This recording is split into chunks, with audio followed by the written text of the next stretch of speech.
Hello friends, आज मैं फिर से आपके सामने चैलेंज एकेडमी की तरफ से तुषार एक नया टॉपिक लेके आया हूं। जैसा कि आप देख रहे हैं, प्रतिशत प्रतिशत ऐसा टॉपिक है जिससे आपके काफ़ी क्वेश्चन बनते हैं। हर एक एग्जाम में आपके क्वेश्चन बनते हैं।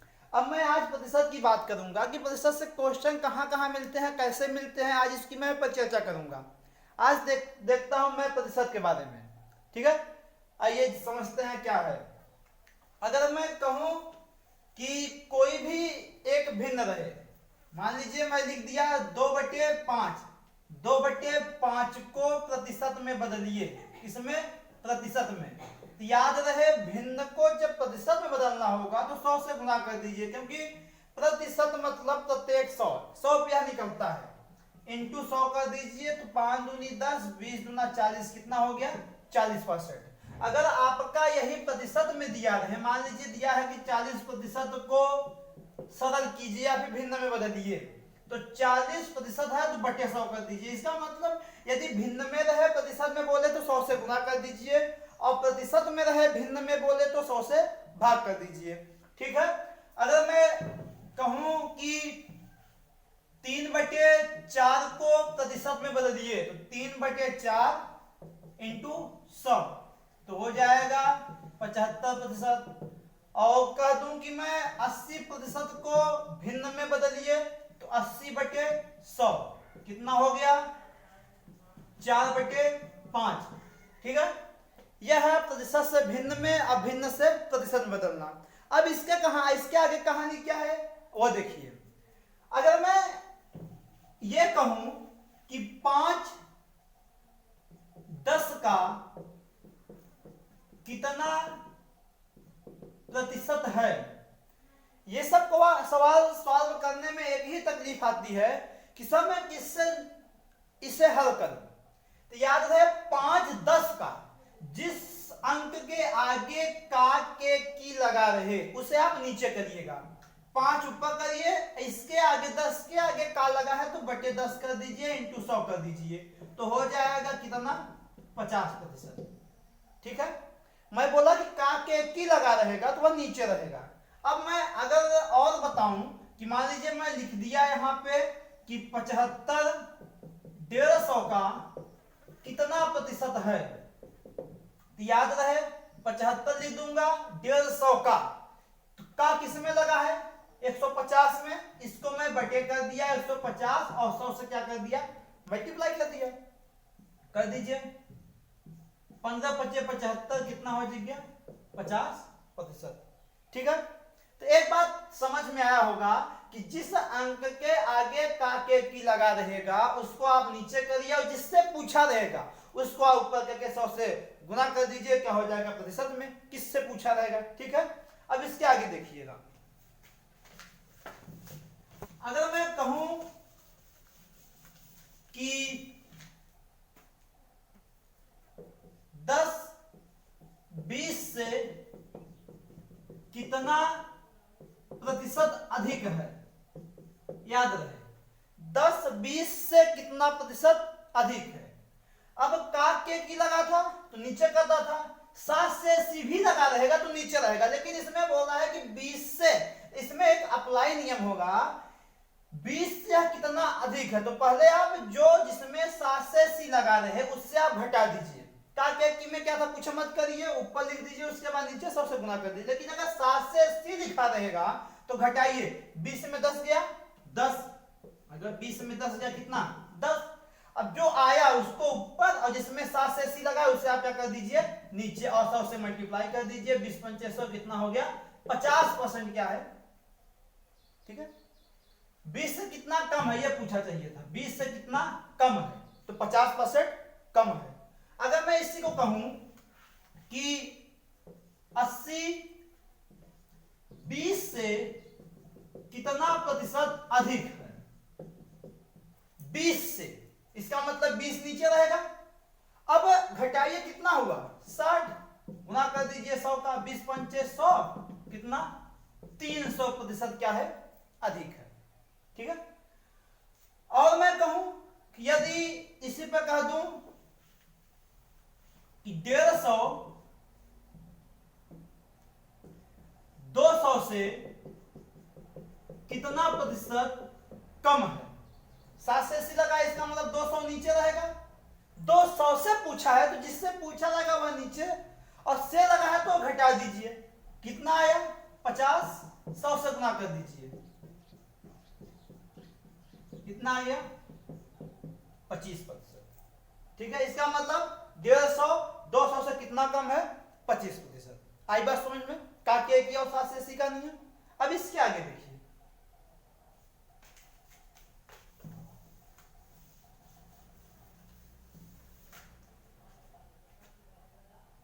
अगर मैं इसी में यह कह दूं कि ए बी से 50% अधिक है, तो बी ए से कितना प्रतिशत कम है? क्वेश्चन गौर से देखिएगा, क्या मैं क्वेश्चन लिखा उसको देखिए। लिखा हूं कि ए बी से 50% अधिक है, इसका मतलब मुझे यह नहीं मालूम है कि बी के पास कितना रुपए है। प्रतिशत में है तो मैं मान लूंगा बी के पास कितना है? 100, और तब ए के पास कितना हो जाएगा? ए के पास 150। मैं कहूं कि मैं आपसे 20% अधिक हूं, इसका मतलब आप 100 हैं तो मैं कितना हूं? 120। मैं आपसे 30% अधिक हूं, इसका मतलब आप 100 हैं। जब कुछ नहीं मालूम रहेगा तब तो मैं कितना हो जाऊंगा? 130। यह 100 है तो कितना हो जाएगा? 150। क्यों? क्योंकि बी से ए क्या है? 50% अधिक। जब ए बी से 50% अधिक है तो बोला है कि बी ए से, अब देखिएगा यह ए हो गया, यह बी हो गया, यह क्वेश्चन बन गया। ठीक है, अब देखिए क्वेश्चन क्या बना? बी ए से कितना कम है, इसका मतलब क्वेश्चन बना दीजिए 100, 150 से कितना कम है, यही क्वेश्चन बना ना। घटाइए कितना? 50। किससे पूछा है? बी से, सॉरी ए से। ए कितना है? 150। नीचे क्या लिख देंगे? 150 गुणे 100, कितना आ गया? 100/3%। आई बात समझ में? फिर से देखिए, अगर मैं कह दूं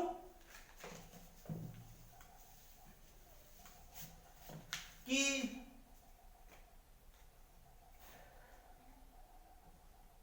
x y से 30% अधिक है, इस बार मैं कम ले लूं, x y से 30% कम है, तो y x से कितना प्रतिशत अधिक है? देखिएगा विद्यार्थी, x y से 30% अधिक है, इसका मतलब x कितना हो जाएगा? 130, y कितना हो जाएगा? 100, क्योंकि x y से अधिक है। उसके बाद क्वेश्चन क्या बना? y x से कितना प्रतिशत अधिक है, इसका मतलब 100 x से कितना प्रतिशत अधिक है? नहीं, ये x हो जाएगा 130, x y से 30% कम है, इसका मतलब यहाँ पे 30% कम बोला है, अर्थात अगर y आपका 100 है तो x कितना हो जाएगा? 70, क्योंकि कम बोला है। अधिक बोलता तो मैं ऐड कर देता। x y से, इसका मतलब y कितना होगा? मान लीजिए 100, तो x कितना है? 30% कम, कितना? 70। अब देखिए क्वेश्चन क्या बना कि 100 70 से कितना अधिक है, यही उठा के देख लीजिए। घटाइए कितना हुआ? 30। किससे पूछा है? x से। x कितना है आपके पास? 70 गुणे 100 कितना हो गया? 300/7%। भिन्न में, अगर मिश्र भिन्न में आएगा तो मिश्र भिन्न में पूछेगा, या फिर दशमलव में पूछेगा। ठीक है, अब इसके आगे देखिए, अगर मैं कहूं आपसे, ये तो कम अधिक थे, ये कहूं ए बी का 3/4 गुना है, तो बी ए का कितना प्रतिशत है? इसका मतलब ए बी का 3/4 गुना है ए बी का, इसका मतलब अगर गुना गुनी बोलेगा तो बी ए कितना हो जाएगा? ए का 3/4, 3/4 हो जाएगा। अब बोला कि बी ए का कितना प्रतिशत है, इसका मतलब बी ऊपर ए नीचे, बी कितना? ए कितना? 3/4 गुने 100 बटे का बटे ऊपर 3, कितना आ गया? 400/। 3%। याद रहे, से बोला होता घटा के मैं करता, सिर्फ का बोला है नीचे, उसके बाद जैसा मैं बताया। ठीक है, आगे देखिए। अगर मैं ये कहूं ए बी से, या फिर ये क्वेश्चन तो समझ में आ गया होगा, अगला टाइम में बता रहा हूं। अगर मैं कह दूं कि एक क्वेश्चन और देख लीजिए, ए बी से 30% अधिक कमाता है, तो बी ए से कितना प्रतिशत कम कमाता है। ठीक है, देखिएगा, ए बी से 30%, इसका मतलब ए कितना 130, बी कितना 100। ठीक, फिर बोला बी ए से लग गया, घटाइए कितना हुआ 30, किससे ए से, ए कितना है 130 गुणित 100, 300/13%। यहां तक किसी को दिक्कत है, किसी को परेशानी है हो तो कमेंट बॉक्स में आप बताइए। ठीक है, इसके आगे देखिए।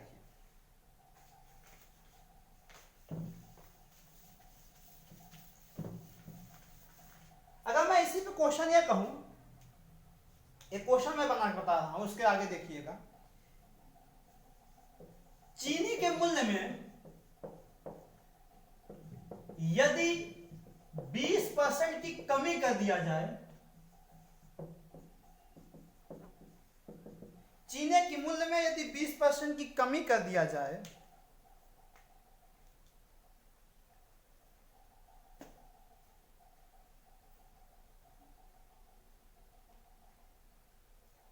चीनी के मूल्य में यदि 20% की कमी कर दिया जाए, तो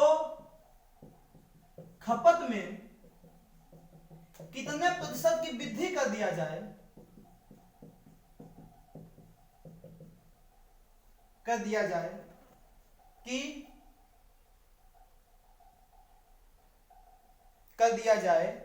कि उनका खर्च अपरिवर्तित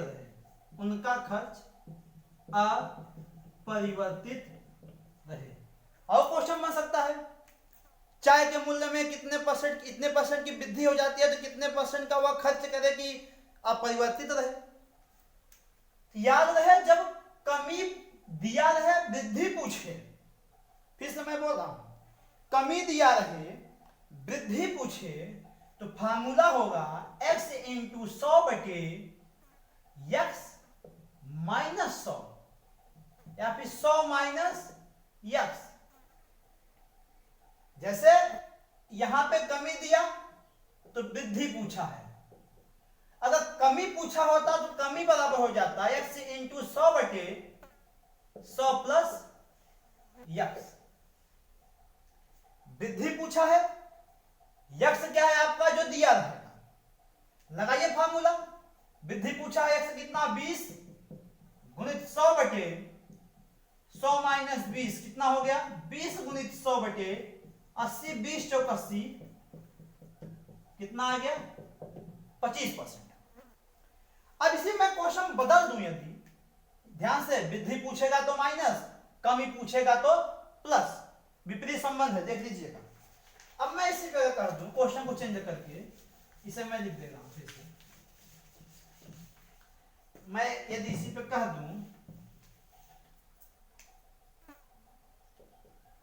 वृद्धि पूछेगा x इंटू 100/100 माइनस x, कमी पूछेगा x into 100/100 plus x। Question है कि मैं उठाऊं कि यदि एक आयताकार खेत की लंबाई में 20% की वृद्धि कर दिया जाए, तो चौड़ाई में कितने प्रतिशत की कमी किया जाए कि क्षेत्रफल अपरिवर्तित रहे। वृद्धि दिया है, कमी पूछा है।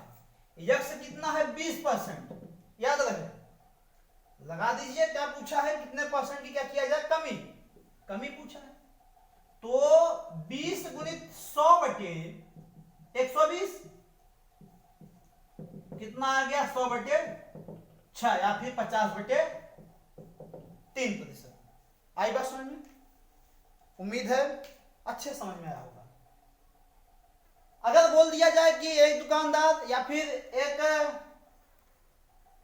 कुछ भी ले लिया जाए, या फिर मैं पूछूं कि यदि आय में 20% की वृद्धि हो गई तो खर्च में कितने परसेंट की कमी किया जाए कि बचत अपरिवर्तित रहे।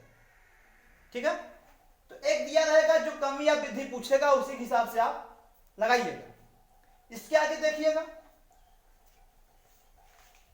अब इसके आगे जो क्वेश्चन बनेंगे किस टाइप के वो देखिए।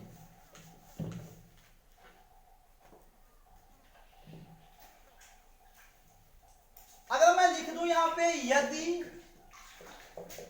2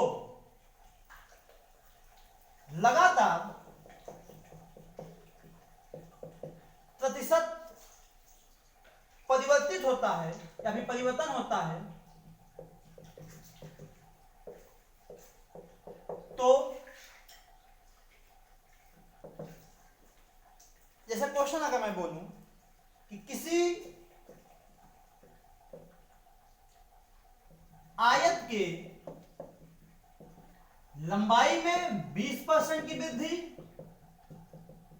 एवं चौड़ाई में 25% की वृद्धि हो जाती है, तो क्षेत्रफल में कितना प्रतिशत की वृद्धि होगा। बोला कि लंबाई में 20% की वृद्धि हो जाए और चौड़ाई में भी 25% की वृद्धि हो जाए, 2 लगातार प्रतिशत में परिवर्तन हो रहा है। इसके लिए एक ही अप्लाई करिएगा formula, R1 plus R2 plus R1 into R2 अपान 100।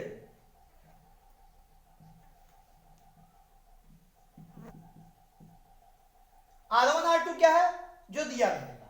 यदि वृद्धि दिया है प्लस कमी दिया रहेगा तो माइनस से 10 आइएगा। इस क्वेश्चन को देखिएगा, क्वेश्चन और बताऊंगा। लंबाई में 20% की वृद्धि एवं चौड़ाई में भी 25% की वृद्धि कर दिया जाए तो क्षेत्रफल में क्या प्रभाव पड़ेगा, वो देखिए। R1 कितना है 20%, R2 कितना है 25%, दोनों पॉजिटिव क्योंकि वृद्धि बोला है। रख दीजिए फार्मूला में 20 प्लस 25 प्लस 20 गुणित 25 बटे 100, 25 चौका 100, 4 पंचे 20, 20 45 प्लस 5 कितना 50% की वृद्धि होगी, किसमें, क्षेत्रफल में। ठीक है, अब देखिए फिर से एक कमी ले लिया जाए।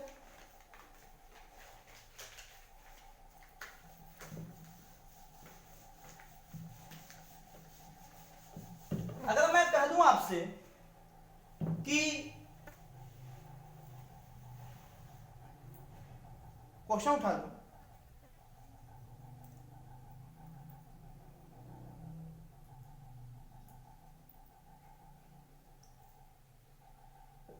किसी नगर में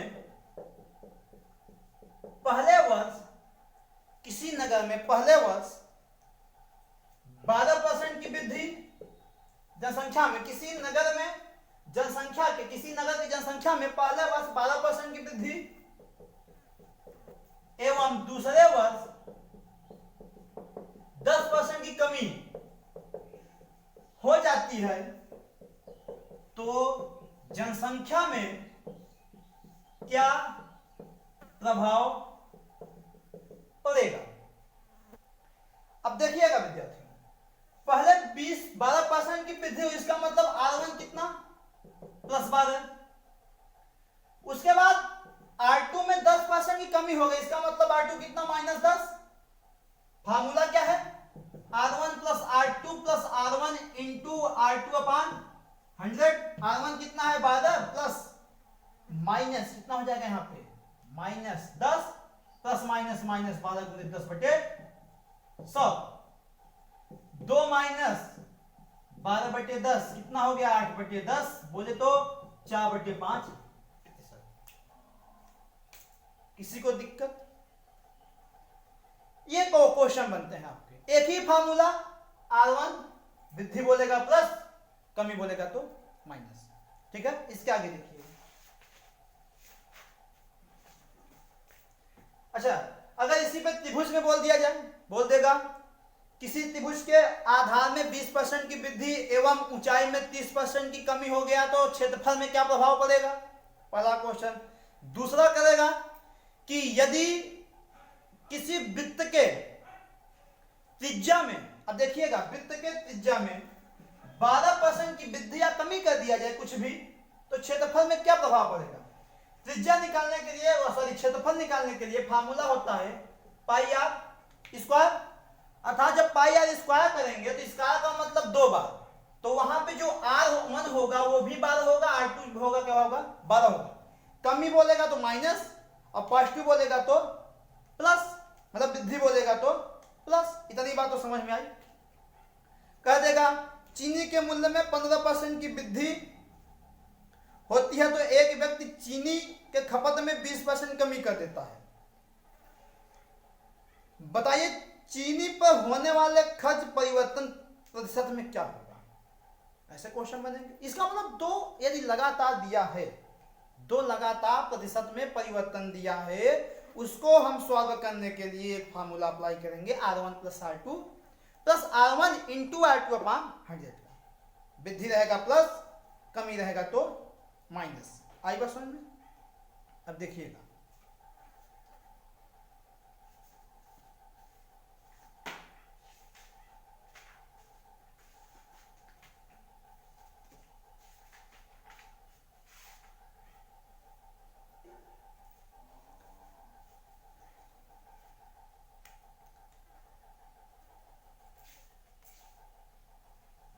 अगर मैं कहूं एक क्वेश्चन और है फेल पास का, काफी बनता है, वो देख लीजिए। फेल पास का क्वेश्चन ऐसे बनता है कि एक विद्यार्थी एक परीक्षा में, एक विद्यार्थी, लिख दे रहा हूं, एक विद्यार्थी एक परीक्षा में 35% अंक पाया जो 12 नंबर से या फिर 12 अंक से फेल हो गया। ठीक है। दूसरा विद्यार्थी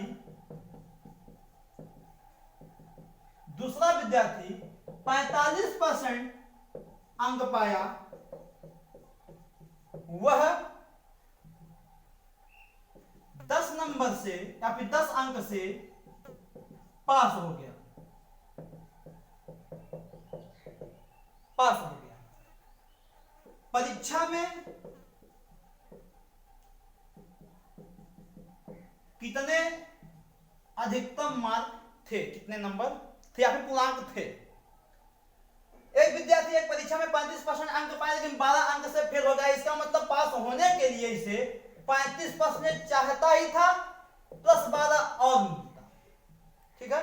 जबकि दूसरा विद्यार्थी 45% पाया, वह 10 नंबर से पास हो गया। इसका मतलब 45% पाया लेकिन -10 का दे देता, तो दोनों आपस में क्या हो जाते हैं, बराबर, क्योंकि या पास या भी दोनों इक्वल पास। जैसे मैं कहूं कि मैं और मेरा फ्रेंड, मैं 30% पाया और 10 नंबर से फेल हो गया। इसका मतलब फेल होने के लिए 30% जो मिला, लेकिन 10 नंबर और मिले होते हैं तो मैं पास हो जाता। लेकिन मेरा जो मित्र है 40% पाया, वह 5 अंकों से पास हो गया। इसका मतलब 40% उसे मिलना ही चाहिए था, लेकिन 5 अंक अधिक मिला जिससे वह और पास हो गया अच्छे से। उसमें 5 घटा दिया जाए, मेरे प्रतिशत में 12 घटा दिया जाए, तो दोनों आपस में क्या होंगे, बराबर होंगे। ठीक है। तो याद रहे, यहां 12 मत करिए, यहां पे कर दीजिए आप। ठीक है, 12 ही रहने दीजिए। अब प्रतिशत प्रतिशत एक साइड कर दीजिए, ये उस साइड जाएगा तो 10%, ये इस साइड जाएगा तो कितना 22, 1% बराबर 22/10, और पूर्णांक हमेशा 100% होता है, इसका मतलब 100% बराबर कितना हो जाएगा 22/10 गुणित 100, कितना हो गया 220। आई बात समझ में? अगर कह दिया जाए एक विद्यार्थी एक परीक्षा में 40% अंक पाया, वह 5 नंबर से फेल हो गया, दूसरा विद्यार्थी 50% पाया, वह 20 नंबर से पास हो गया, तो बताइए उस परीक्षा में कितने पूर्णांक थे? तो जो फेल हुआ है प्रतिशत और नंबर दोनों जोड़ दीजिए, जो पास हुआ है उसका प्रतिशत और नंबर घटा दीजिए, दोनों आपस में बराबर करके परसेंटेज एक करके 100% आप निकाल लीजिए। ठीक है, अगले टाइप में क्वेश्चन कैसे होगा वो देखिएगा।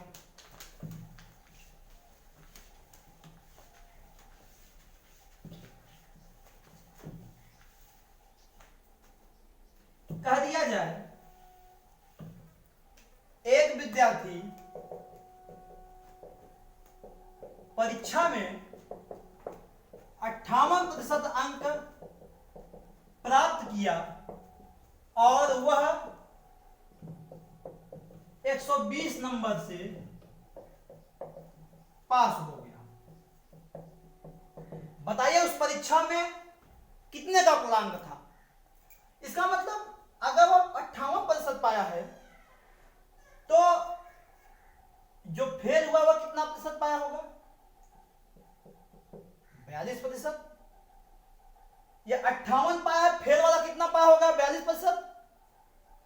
दोनों का डिफरेंस कितना है ये बताइए? 8 16% का 16% का मान दिया कितना? 120। 1% बराबर 120/16 गुणित 100, क्योंकि 100% का मान चाहिए था। नहीं बात सुन, कह दिया जाए कि एक विद्यार्थी 40% अंक पाया हुआ, नहीं 40 नहीं, क्योंकि 40 में कोई पास नहीं होता। एक विद्यार्थी 60% अंक पाया हुआ 200 नंबर से पास हो गया। बताइए परीक्षा में कितने पूर्णांक थे? अब 60% अंक पाया, इसका मतलब फेल वाला कितना पाया होगा? 40%। दोनों का डिफरेंस दिया है कितना? 200। कितना? 20% बराबर 200, 1% बराबर 10, 100% बराबर 1000 है ना? इस टाइप के क्वेश्चन होते हैं प्रतिशत में। अब प्रतिशत में और क्वेश्चन जनसंख्या से बनते हैं, तो जो जनसंख्या से बनते हैं, हाँ एक क्वेश्चन चुनाव से देख लीजिए, एक क्वेश्चन से चुनाव से, वो भी इसी टाइप का होता है। कह देगा एक चुनाव में 2 उम्मीदवार थे, विजेता उम्मीदवार को 52% मत मिले। एक चुनाव में 2 उम्मीदवार थे, विजेता उम्मीदवार को 52%, ये विजेता वाला 52% मत मिले और वह 1800 मतों से क्या हो गया? जीत गया।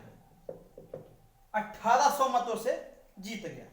बताइए हारने वाले उम्मीदवार को कितना मत प्राप्त हुआ? 52% विजेता हुआ, तो हारने वालों को कितना मिला? 100 में 52 घटाइए कितना होगा? तो आप कहेंगे 100 में 52 घटाऊंगा तो 8 4 कितना? 48%। 52% पास हुआ, 1800 मतों से जीत गया। इसका मतलब 5200 1800, इसका मतलब दोनों का डिफरेंस दिया है कितना? 4% का मान कितना दिया है? 1800। 1% का मान कितना हो जाएगा? 450। हारने वाले का पूछा, हारने वाला कितना प्रतिशत पाया? 48, तो 450 गुणित 48 कर दीजिए, जो आपका उत्तर आएगा वही इसका क्या होगा? आंसर कितना? 21,600। अगर कह दिया जाए कि विजेता उम्मीदवार 54% अंक पाया, मत पाया, 2000 मतों से जीत गया, इसका मतलब 54, हारने वाला कितना पाया? 46।